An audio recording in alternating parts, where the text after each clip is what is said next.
Thank you very much, yes. Okay, we're going to begin. This is using humor effectively in online content thing, right? My name's Kruiser. I'm a stand-up comic, a political activist. I host a show on the internet on PJTV called Kruiser Control, and I'm a blogger. And I've been involved in politics as long as I've been doing stand-up. It's only in the last couple of years that I brought them together, and I became a big-time online social media activist too, because that's the most effective way to do things.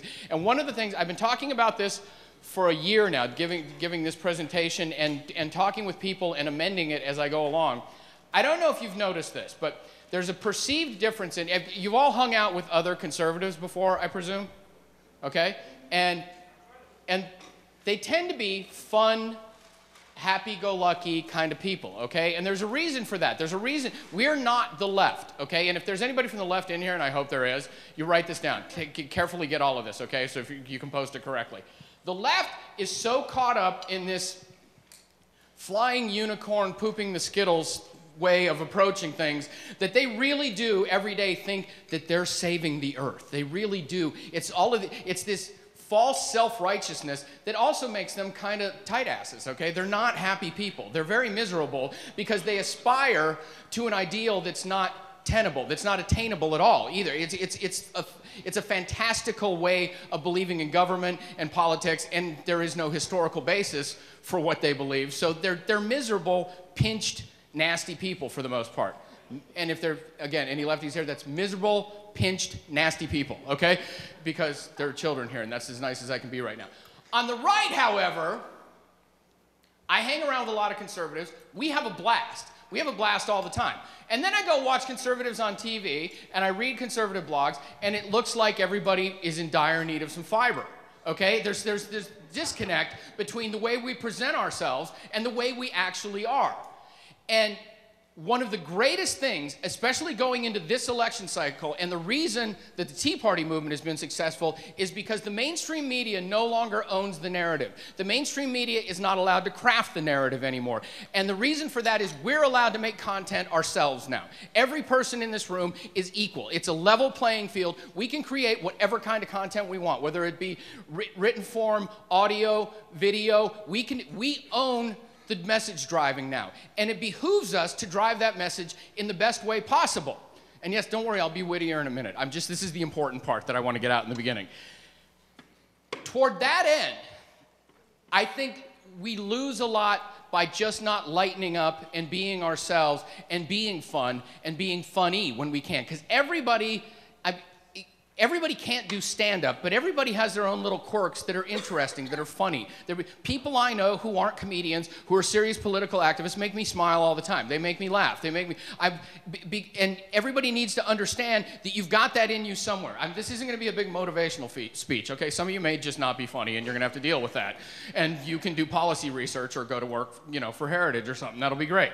But Heritage is great, too. But, I don't know that I'm partying with too many of them. I'm kidding. I do party with them when they're buying. If it's on Heritage, I'm all like, hey, you guys are, yeah, that's wacky. I don't know why I'm bagging on Heritage. I love them. But so it's become a little more fashionable for some of us on the right to make content that's humorous. I don't know how, we had the whole Attack Watch thing last week when, OFA rolled out this Attack Watch site, and then it was immediately pounced on by the new media conservatives, and we basically took it over. And then the next night, a kid named Ezra Doulis, who I've known on Twitter for a while, who did a little writing for Big Hollywood occasionally, and also had an outfit called Misfit Politics, he said, well, this is ridiculous, and he stayed up all night making this video, and he posted it to YouTube the next day, and it went absolutely nuts. It was kind of a parody ad, but the Attack Watch site was so over the top that the ad really wasn't that much more over the top than the actual site itself was. But it made fun of it, and within 3 days, he's on. O'Reilly's talking about him. Every major blog's talking about him. Breitbart hired him full time. He did this, and this is a kid sitting in Pennsylvania going, you know what? I want to make a YouTube video about this because it's ridiculous. And that's what happened to him in 3 days. And he got 200,000 subscribers to a YouTube channel that that 4 of us were paying attention to before that. So he's had a great week. It's true though, but that's what happened. He wasn't out there with a big contract with anyone. He had a response. He felt he knew he could create some content. He went and he did it, and now this is what's happened to him. And it was funny. That's why it took off so quick. It was so ridiculously funny, and everybody kept going, attack watch, and then everybody, and the Twitter hashtag changed from attack watch to attack watch, with as many vowels as we could put in. It sounded like my mom from Ann Arbor. Because they love to hang around their vowels up there in Ann Arbor. So when I think it's important to try and just lighten up a little when you're creating things. When you're writing, it's more accessible. It brings things home to people faster. There is a lot of important work to be done down there. If you're referencing some serious research, you can still be sarcastic and witty when you're writing about it too. There's a lot of heavy hitter content out there already that you can use as the basis for what you're writing about, but you can still be funnier about it. Ace of Spades Headquarters is one of my favorite political blogs out there. Ace is as snarky as the day is long, okay? And his headlines alone, sometimes you don't even need to, because he'll do these 80-word headlines that are actually longer than the post itself, that are phenomenally funny. Ed Morrissey over at Hot Air's a little stricter with their content, but Ed still sneaks in some barbs every once in a while. It can be very dry and witty. What other, Michelle Malkin, Michelle's got a strong sarcasm streak. She's very good with that. And these when I first started paying attention to political blogs were my favorites right away because of the fact that they were fun to read. So a couple of specific things that I will mention, and then we can start the Q&A because I think that's the most important part of this. I want to make sure there's plenty of time for that. One of the big things I think that we miss an opportunity on is, and I'm going to thump everybody for this a little bit here. Conservatives seem to wear it as a badge of honor that they don't like pop culture. And everybody seems to think that being able to say, oh, well, Lady Gaga, is makes it cool. And I think it does us a disservice to not even be able to reference it. And I've had lengthy discussions with some bloggers and some other people about that one of the easiest ways, we have a choice here. We bitch about pop culture all the time, yet we don't want to do anything to participate in it or change it, okay? And I don't want to be whiny. I don't want us to be like them, pinched, nasty people, okay? We're not going to be pinched and nasty people. We're going to be, if I had my way, there'd be a keg right now, and we'd be getting hammered talking about this, okay? Because we are not pinched and nasty people. But there's still stuff to do later on, and we might need to be awake. I think that it would help a lot if people would be a little more comfortable with referencing pop culture. I reference pop culture all the time. It doesn't mean I'm immersed in it, okay? I can make Mad Men references. I've seen one episode, all right? I can talk about Lady Gaga. I can talk about people like Bieber and Taylor Swift. Trust me, I have a teenage daughter. If Justin Bieber and Taylor Swift are the biggest problems you've got with your kid, you're doing okay, all right? It's not an awful problem to have. The kid could be opening a vein too and stuff like that, and you're okay with some goofy little pop culture stuff. So embrace pop culture a little more. Stop taking it as a point of pride that you can say, oh, I hate this, I hate that, because that's pinched, nasty people stuff. We're not pinched. PNP. That's what that was new. Pinch, you guys are the first ones to get the pinched, nasty people part, but it's going to become an integral part of this talk sooner. So, hashtag it PNP. And that's probably somebody, I'm sure the progressives, that means something completely different. It has something to do with a ferret and some weird stuff, but, because everything with the progressives has to do with a ferret and some weird stuff as far as I'm concerned. Because they're pinch nasty ferret people. That's PNF people. That's just the progressives. The liberals, not so much with the ferret. They use they use stuffed animals. See, right there, what I did, I was just filthy, but did it in a nice, clean way. So only the real sickos in the audience could get it, and half the crowd's going, what? The liberals have teddy bears? What? I don't get it. The pop culture thing's a big one with me, and I've had discussions about it with a lot of people. But do things that you enjoy, the things that you think are funny. embrace them, bring them into your content, whether it be writing, and it takes practice. Blog posting, blog writing, any kind of writing takes practice anyway. So you need to hone your skills. You need to post as frequently as you can. You need to post even if you're the only one reading it. You just need to keep cranking it out. When I first started blogging politically in 2008, nobody was reading my stuff. People knew I was a comic. They didn't know I was a serious political activist because I'd kept them so far apart for so many years, and it just kept, it slowly built. It slowly built, slowly built. The first 2 conferences I was invited to as a blogger. They had no idea that I did stand-up or spoke in front of people. So just keep hammering away at it, and that's how you develop your comedic skills. And it doesn't have to be funny all the time, but I find it best to think like a conversation in your head when you're writing, and then try to get that out instead of, well, I'm writing, so this should sound like writing now. Okay? No, make it sound conversational. Blogging is not that formal. Make it sound conversational. And that makes it easier to be funny when you do it too. Okay? So little pop culture, try to be more natural about it. I think the rest of this, there's more to talk about, but that usually comes up in the Q&A. So I want to start the Q&A now. Anybody, any questions? We'll do anything. Or everybody's still eating. You go. I have a quick one about you. You look very familiar. Have you been on Red Eye? Yes. Okay, that's one. She's a shill. Like, thank you. There's Fox News PR people here. Yes, the 30 times. That's it. But I look a lot like S.E. Cup when I'm on camera. You do. Fabulous legs. Yes, April. I still have yet to do my first podcast. You've kind of walked into it. You're starting to catch up on podcasts. Tell us a little bit about podcasts. Podcasting, I think, is the most untapped area for content creation right now because it's the barriers to entry are almost non-existent. Especially there's a good program for PCs. There's a good program for Mac that you get them both for free, and it's GarageBand on Mac, Audacity on PCs. And it's just you talking about politics. And presumably, if you're a political activist, you've been talking about politics to other people. And then you just talk about politics in podcast form. And it's easy to do. It's easy to upload. You can get all you'd have to do is register with FeedBurner or somebody else. Your podcast will start posting to iTunes. And you can do it alone in a room, and it's not dirty. You can, and so it's a little more comfortable than doing video for a lot of people because you're sitting there. Once you get used to it, you just turn it on. If you can get a longer headset with a cord, I like to stand up and move around a little when I'm podcasting instead of sitting down because I find that the movement relaxes me a little and it helps me to be a little more natural than if I'm sitting there staring straight at a microphone.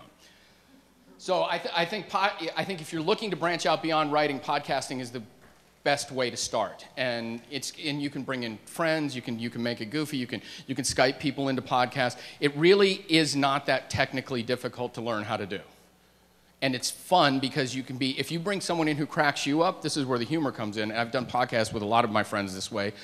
You know someone who entertains you, you know someone when you're talking about politics or anything else, you're making each other laugh. You can do a podcast with that person and just make it a conversation and make it funny and it makes it accessible and it's fun to listen to that way. And it's less serious than radio. It's a lot I mean, you can do serious podcasts too, but I mean, you have a lot more leeway. So I love podcasting. And I think everybody who hasn't tried it probably should soon.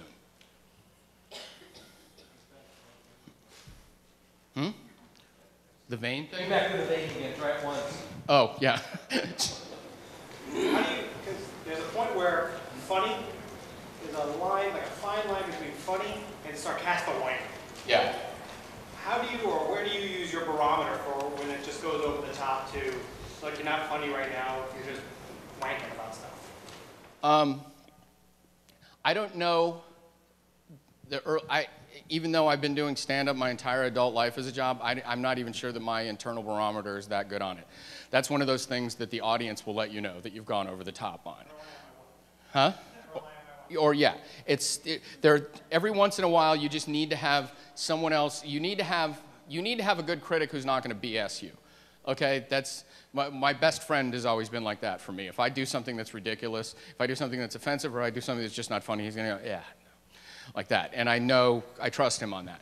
It's it's not an exact science. Humor is subjective, so the way you're delivering humor is not, the feedback, there's a delay in feedback when you're writing or when you're podcasting. It's not like immediate like stand-up, but you'll find out. People will start adapting, but it is a learned skill too. You have to keep, if you feel the need to be bombastic and over the top, do it. You may develop that kind of persona.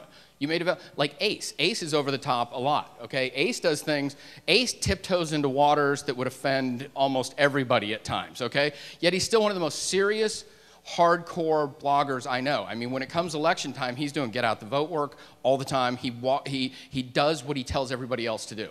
He does phone banking all the time. He precinct walks, but some of his posts are just so, he loves doing these weird homoerotic Ewok things that most people like, and just saying it, you're going like, I know, that just got creepy. But they're funny, they're absolutely hysterical, and they drive traffic, and then he'll have a really serious post underneath it, but he's developed that persona. You may end up developing a persona that's over the top that people embrace.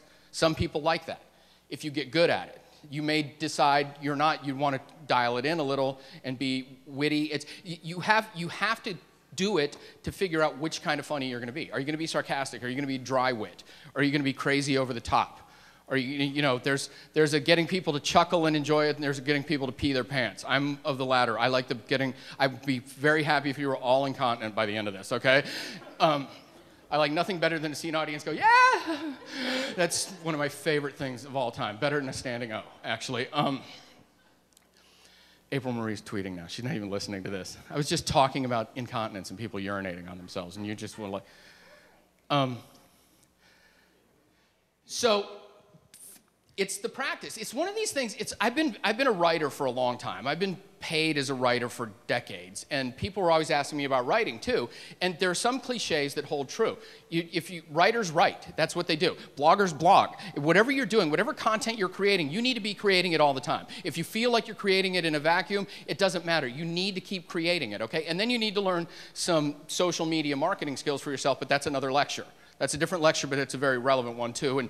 And AFP is very good at presenting how to do that as well. I've spoken numerous occasions about that too for them.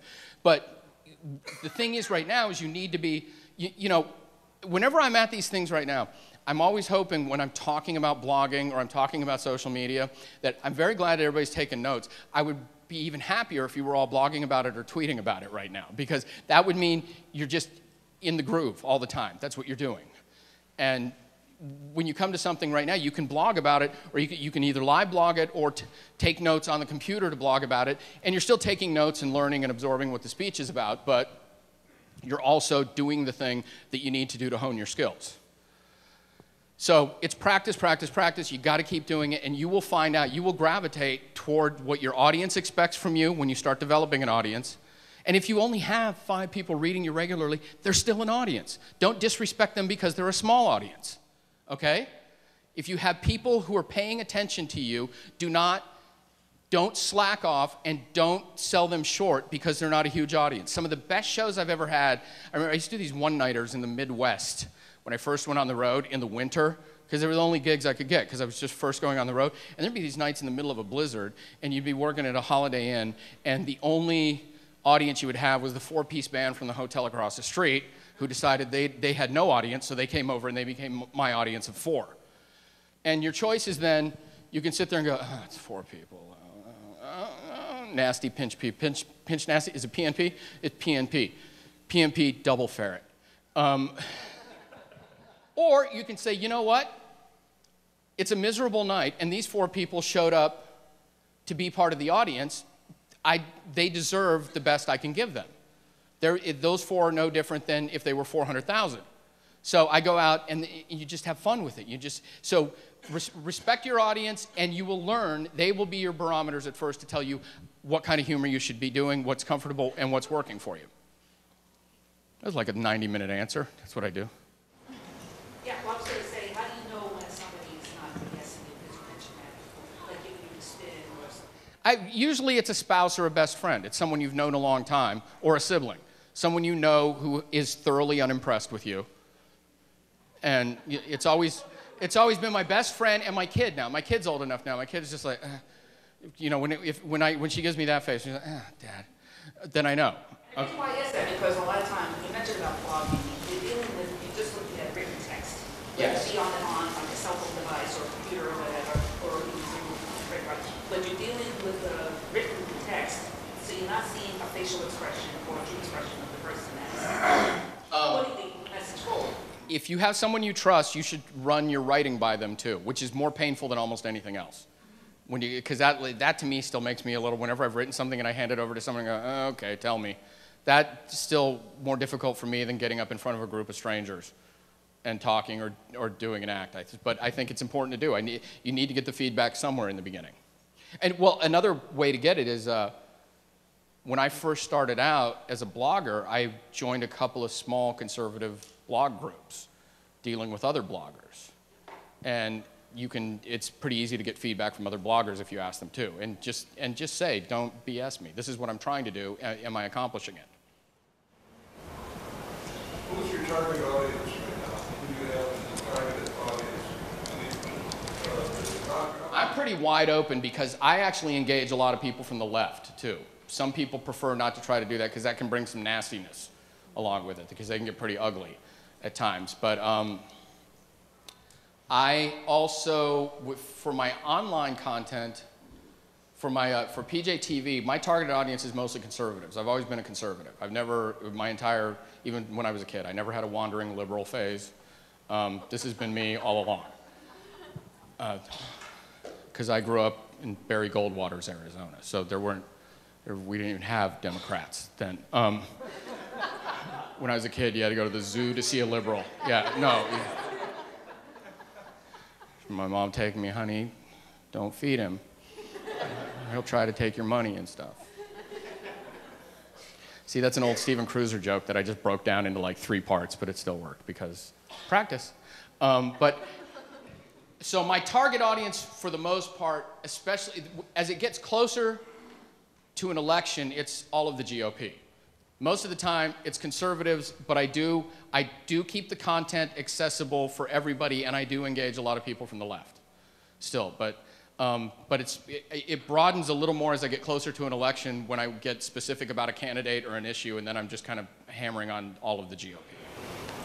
How do you handle somebody like Eric Boehlert? You handle Eric Boehlert for what he is. He's just a buffoon, and you just mock him endlessly, which is what most people do. I mean, John Nolte, the editor of Big Hollywood, he goes at him a little hard sometimes. Dana Lash goes at him kind of hard. I just like to retweet him with a little, I retweet his inanity and then make fun of it, because it's easy to do. He can't respond because he's not really that sharp, so he doesn't really engage people. He functions well in his little echo chamber where he can make these bold proclamations about conservatives that are always wrong. And he's just an idiot. He doesn't have the guts or the intellect to engage people from the other side. So I mock them. You take what they're doing, and the more you mock it, the more, like when the race card started being played so much after President Obama was inaugurated, every opposition to him on policy was deemed racism, which is absolutely ridiculous. I mean, I've been anti the kind of policies that he's been annoying me with my entire life, and I don't care what the color, creed, gender of the politician is who's doing them. It's my philosophy of government. But suddenly I was a racist. All the time I was a racist. And so I just started calling everything racism all the time. I'm just like, I say racism, I hashtag everything on Twitter racism. I wake up and people are going like, oh, why do you have a headache? And I said, racism, duh. And I've just turned it into the butt of a joke now. It's a serious, actual racism is an awful thing. But the way that they've been using it as this political thing to slap us with the way they've been using it isn't real. So I've just been mocking it for 1.5 years now. If you go on, I don't know if you know what Clout.com is, but Clout is this thing that measures your social media influence and how much you're interacting. And it'll show you on Twitter, it'll show what you're influential about. And you go on my Clout, and Steven Kruiser is influential about politics, racism, because I tweet about it so much. So yeah, you just keep mocking. You own. I was talking to one of the candidates, consultant people last night, and I'm not going to say who, but I said what candidates need to do, especially Republican candidates, because Republican candidates are always debating in these forums that aren't friendly to them. You know, it's generally with hostile mainstream media moderating and choosing the questions. I said the effective Republican debaters of the last 20 years are the ones who just own the question and either mock it. This is why Newt is so phenomenal at these things, because if they ask a ridiculous question, Newt will say, that's a ridiculous question. And then he will own his response, and you just need to take over. If they're hitting you with something, own it, take it, mock it, repeat it all the time, make it so it has no potency for them whatsoever. Maybe more actually before I do bring images and go back and throw it right back to the media when they have this. I wish every candidate on the GOP side was doing that. Yeah, I'm wondering how you keep your content from seeming angry. Like, if you're trying to joke about tax policy is difficult enough, but if you're really angry about it, how do you make it funny? You brought up a couple of things there, actually, and you didn't even know you did that. First of all, there are some subjects that are going to be hard to make funny anyway. If you're doing hardcore, like math, statistics stuff, like economic thing, there's only so much humor you can milk out of, you know, what the Medicare cost projections were in 1975 versus today. You know, it's not an inherently funny topic of conversation. So you have to understand too that you're limited by what you're writing or what you're blogging or, you know, doing a podcast about at the time. The other thing is the way to not seem angry, and you have to be very cognizant of this when you're writing, because, you know, I've been asked this a lot in these presentations before about it is difficult sometimes to convey sarcasm when you're writing. It's very difficult. I've gotten into a lot of trouble texting, Twitter all the time, where I'll say something ridiculously sarcastic, but it's in text form, and people will just way overreact to it. So, and I hated emoticons all the time because I thought they weren't masculine, but I've started to embrace the emoticons because then the people will know, no, I didn't actually mean that about your mom. And the ferret. Totally talking about her mom. But So add the smiley face, that's how you... not in a blog post.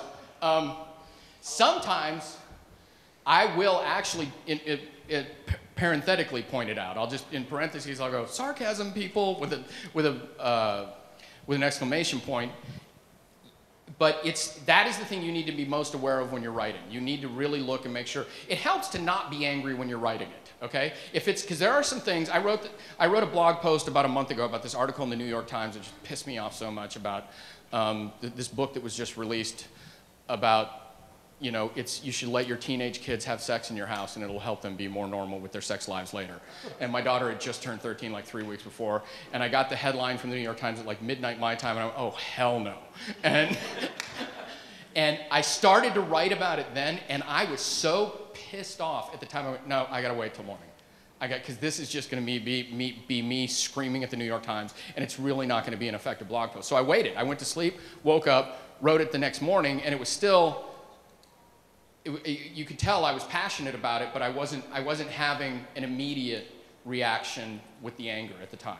So it helps if you are angry when you're writing something, it's going to sound angry. You need to make sure you're not angry when you're writing something. You need to make sure you're being a little more analytical about it. Yeah, I just want to add to what you just said about sarcasm. I'm a new blogger for a few months, and a conservative blog, and I just wrote a post not too long ago, and the first comment I got on it was, gee, this is great, but I have a feeling that most people who read this won't know you're being sarcastic. And it's like, duh, to me it's like, I'm so glad you brought that up, because to me it's like, everybody will know I'm being sarcastic, but I guess not. For those of you that are writing blogs right now or posting, do you reread everything before you post it? I mean, not just for typos and spelling errors. Do you reread it for the tone and the content? I write something and then I sit on it for a day, then I go back and look at it again. And I That's try to write for for non-topical stuff, you can do that, yeah. And I do that, yeah. But it's important once you've gotten all the typos and the spelling and all of that done, is to look at the content too. These are questions you need to ask yourself all the time with each thing. Okay, if you're trying to be sarcastic, does that seem like sarcasm or does it seem like I'm just being a jerk? And actually, sometimes I'll double down on the sarcasm. Parenthetically, I'll say, for the sarcasm impaired. Yeah, that's a great, I think sometimes the best thing to do is to just mention it and let them know, and then they can deal with it after that. What happens, the ideal thing, what you're working towards, is building an audience that's used to you, that's used to your voice, that's used to your content, that's used to the way you present things. That's what you're all trying to do, okay? You're not, it's a fun exercise to just learn how to post a blog and everything, but you're ostensibly trying to build an audience here. And once you do, you can get away with a lot of stuff because they're used to you. People are used to me. People on Twitter know that during the day, I retweet a lot of hardcore politics stuff. I'm fairly serious during the day most of the time. It's just politics. And then at night, I'm just a complete a-hole, okay? And they know that, all right? And I do awful things at night to people. When I engage the left, I'm mean to them because they're mean to me. I say awful things to them because they're saying awful things to me. I don't do that during the day. But people have gotten used to that's kind of how I roll over there. And so I get away with a lot more stuff than I did when I was first on Twitter because I've developed this persona that they've become comfortable with. And I rarely, it doesn't matter how ridiculously over the top I'm being at night, I don't get a lot of people going, oh, well, you're just too much, I have to unfollow. It's like a train wreck, they want to sit around and see how it goes the next night. It's like, you know how you go to when you're watching an auto race, people will never admit that they're hoping to see a wreck. I'm the car everyone's hoping will hit the wall at some time. That's what everybody pays attention to me for. They go, he's getting a little out of control in that turn, and pretty soon, smack, it's going to happen. But people are used to that.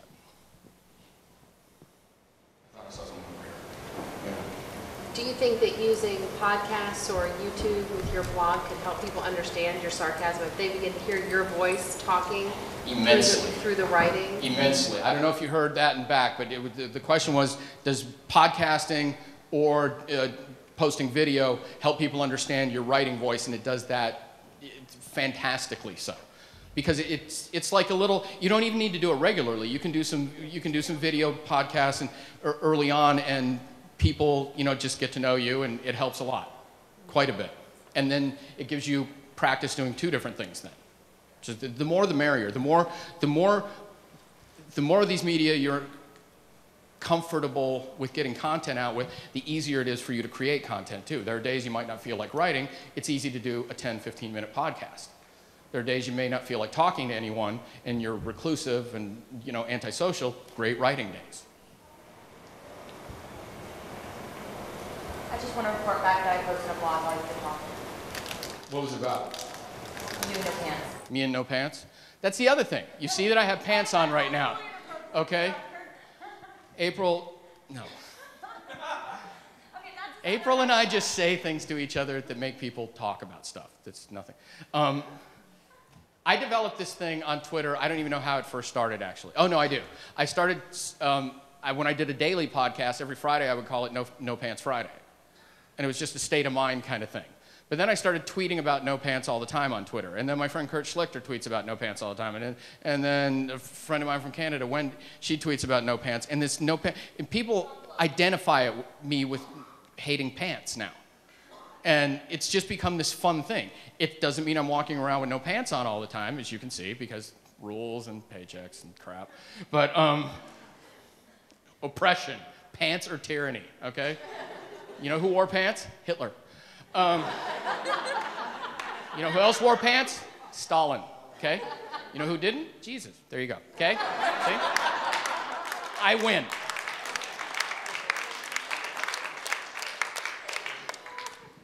But it's become this thing that means it really doesn't mean anything, but people identify me with it, and it's goofy and it's fun. And it's like, even on days when I'm being absolutely ridiculous, or I'm mad, or and I'm just being all emo online, people will then start tweeting no pants stuff to me. They go, "Are you cranky because you're not wearing pants?" And then it lightens me up a little bit too. So it's just it's fun. The longer, the more you do it. That's what I'm trying to say. The common thread every time I talk to people about this is just keep doing it over and over and over and over and over again. And if you're funny, it'll come through. If you're natural in your approach, if you don't sit down thinking that it has to be a policy paper every time you do a blog post, you're typing your thoughts is all. Okay. I was like, sorry, I had to pose for that one. Well, every once in a while, I get all the pictures are usually like me talking. Every once in a while, it's just good to have a sup. Let's see, that would wiping my lip. Would you like me to pick my nose now? You can have the complete set. Steven Kruiser wiping his lip. Steven Kruiser picking his nose. Steven Kruiser scratching his butt. There's so many, Google Steven Kruiser scratching his butt. And, because there's like a whole website for that. Kidding, because I usually scratch my butt. Yeah, I hope. But see, you know what I would do? If somebody did that, I would then go on Twitter right away and create a Steven Kruiser's butt account. And then try to start owning that too. That's what I do. I'll just be goofy with it. You don't have to be stealthy about it. Here, I'll try this. I look good. Oh, it's cold in here.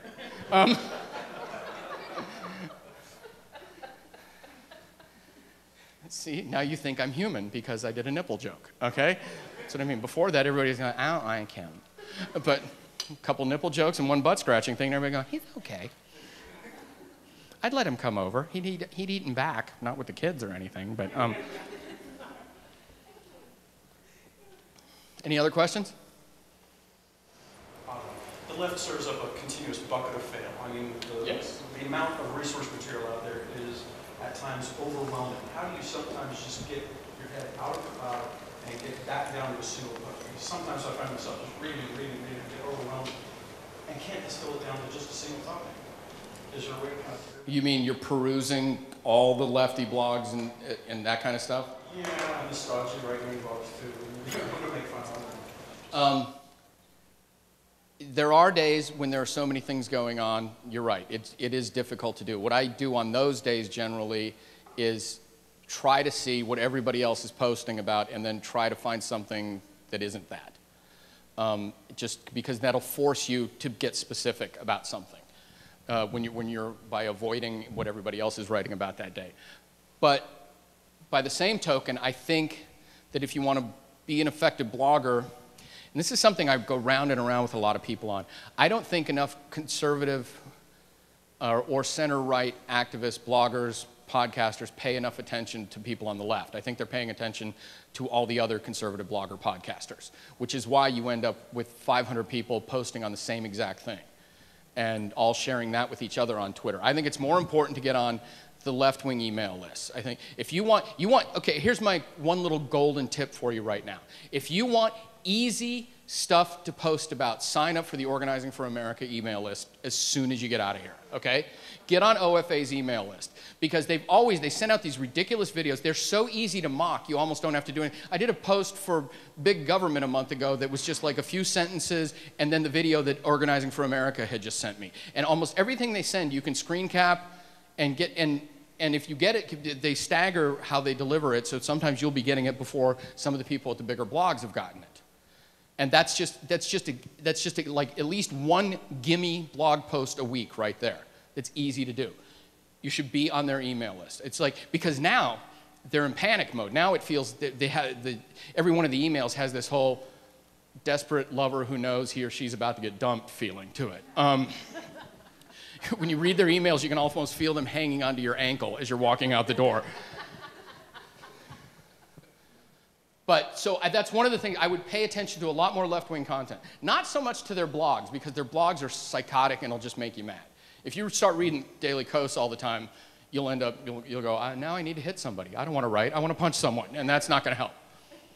But get on the email list for the campaigns, I'm on several California Democrats lists, I'm on a few of the bigger left-wing sites email lists too, but the OFA stuff is just gold. It's like they're writing for you. Organizing for America, BarackObama.com. Team Lightbringer, as I call them. Yeah, jump. Yeah, it's back to being OFA, but I think the actual URL is still barackobama.com. And then they'll probably still be posting even after he's not president because they'll just be in denial. You'll probably still get stuff for like a year later. Going, well, he's still president in our hearts. Racist. You stupid racist with your no pants. Racism, sexism. I don't know what. I have a lot of isms right now. The doctor's checking that. You know, the best program to blog is on the Al Sharpton program on MSNBC. Al Sharpton, because I do, the video thing I do for PJTV is mocking various video clips for the week, and most of them are on MSNBC. And Al Sharpton, he's such a train wreck, he's like an unpaid intern for me right now. He provides so much material. I was so happy when I found out he was getting a gig there because I knew it was going to be Resist We Much right away. That's the other thing. I would much rather watch MSNBC than Fox News because there's more stuff to make fun of, and there are things you can post and get to quickly. The last thing anybody needs right now is to be part of an echo chamber. We don't need to be the echo chamber, okay? We all kind of agree on things. Maybe we differ on candidates at the moment, but you know, we're on board with a lot of the same stuff. And it's nice and it's validating to sit there and talk to someone who agrees with you all the time. And at the end of the day, you really haven't done anything yet. If you're going to be creating content, you should be creating it in the hopes that you will eventually change somebody's mind. Not some, because you know who's big on the self-referential validating bubble? The PNPs. That's what they like. That's what mainstream media is. It's a bunch of people telling each other how great they are. Like, hey, yeah, you're great. Yeah, so you can mock them. So one of the things I find pretty useful is I get my original idea for something on either Fox or a conservative thing. And I go, okay, now here's what we're thinking. Let me go see what they're thinking on the other side. And then that just becomes, it's like, oh wow, that's easy to mock. Yeah. And then when your left-leaning friends go, well, you just think of everything from Fox. It's like, no, actually, if you notice, everything I post is actually their content. And one of the important things when you're dealing with the media and media bias is to be humorous about it, because if you're not, you're just being whiny. You're being like, oh, that's unfair. Nobody wants to hear that, okay? That's them. Again, that's PNPs, all right? So you don't sit around and whine about the fact that it's unfair. Mock what they're doing. Mock how ridiculous they are. Mock the fact that MSNBC still talks about the progressive base. You know what the progressive base is? It's the people in the media in Manhattan and Los Angeles and 17 hippies. Okay, that's the progressive base. There is no progressive base in America. It's the biggest ruse, but they think there is. And they talk about it like it's real, and it's easy to make fun of them for doing so, because they think it's a real thing. They might as well be saying, oh, and then this fluffy candy hover car came over and made, okay, whatever. I'll give you one for something that happened this morning on Morning Joe. And I was trying to rush out the door, so I didn't catch the guy's name. It sounded like an interesting book. It was about some behind-the-scenes goings-on back 35 years ago with President Nixon and then eventually President Ford and the Shah of Iran, and keeping the gas prices low before the '76 election. Which is pretty interesting stuff to kind of... And kids out there, she's talking about the 20th century. Yeah. Well, one of the things that I found it very interesting, maybe it wasn't so interesting because I watch Morning Joe a lot, but that's on MSNBC, is that nobody took it to the next level and said, you know, they were all talking about, you know, how terrible it was that they would conspire to keep gas prices low just to try to help President Ford in this election. But nobody seemed to think it would be interesting to see if there's anything in that book about President Carter greasing the skids for the Shah of Iran being tossed out, which led to our current terrorism situation. They never went there. Well, you're never going to get going to the next level from the MSM. That's why it's incumbent upon us to do that kind of thing. They were very interested, though, in stopping the conversation about what Michelle Bachmann said last night about thinking that 100% of your income you should keep. And they acted like that's where she left it. There should be absolutely no income tax and absolutely no government. And that's not what she said. She went on to No, what they're explain doing, all what these they're doing a serious thing of something that we should be doing in a more humorous fashion. They're being absurdist about it, and that's one of the when you were asking about where do you know where to draw the line. If you're doing absurdist humor, you don't need to draw the line because it's obvious that you're being absurd about it, and it's easy to do too. It's easy to just take things like, okay, well they said they want to do this, you know, and you might as well. If I were a lefty blogger doing that, I would go, well, Michelle Bachmann doesn't want the country to, and then just start Except something. When Andrew Breitbart did it, then all they did was report how he had selectively, except what wasn't really him, how he had selectively edited. They go feverish, even though he didn't actually selectively edit that. He posted the whole thing, but they still repeat it as if that's what actually happened. But absurdist humor is fun to do, okay? Absurdist humor, you just take something and you go nuts with it, and you can cross all the lines you want them because it's not as subtle as sarcasm, and it's obvious that you're being absurd, and people tend to like that. And it gives you a little jumping off point. You'll see a topic and you'll go, okay, well, in and of itself, I don't know if I want to write about that, but if I do a parody of it, if I do this, if I take it to this level and make it seem absolutely asinine, then it's easier to write about. And that's what Rush Limbaugh does. MSNBC is Comedy Central for conservatives. It kind of is. Except for Lawrence O'Donnell. Lawrence O'Donnell just puts me to sleep. Yeah, Lawrence O'Donnell is awful, but he talks about the progressive base all the time. And I laugh at that. I'm like, yeah, you're cute. Okay, we're going to wrap up here soon. Any other questions? Yes? You personally, as a blogger, I know that you write every day, but Yeah. do you personally blog every day, or do you recommend it? I don't at the moment because I've gotten busy doing so many other things. I'm going to start again as we're getting closer to an election. When I first started blogging in 2008 leading up to the election, I was posting 3-4 times a day at least. I think if you're going to blog and if you have the time to do it, it behooves you to post as often as you can during the day. I got in the habit of posting lengthy blog posts, which I don't recommend because it's not really what you're trying to do with blogging anyway. But if you can keep them 2 or 3 paragraphs, keep them good, keep them relevant, do it several times a day because it'll help drive traffic to your site too. I live on the West Coast, so unless I want to get up at 4 in the morning, it's hard for me to scoop people on the East Coast with stuff. So what I did then, during the 2008 election, I would just stay up late and stuff. I get the New York Times headlines in my inbox at about midnight my time, and there's a lot of other stuff that's breaking. So I would post at 1 or 2 in the morning for stuff that would be relevant for the East Coast, and then I would post other stuff during the day. But yeah, at least 3 or 4 posts a day if you're going to be if you have the time to blog. We're done? Oh, thanks. Oh, thank you. Let's hang out again soon. Okay? Call me. Okay, yeah. Everybody should be leaving because I think we were done like half an hour ago. But thank you for staying late. And don't forget to fill out the forms. Thank you for being here. Thanks for all the great questions. I appreciate it.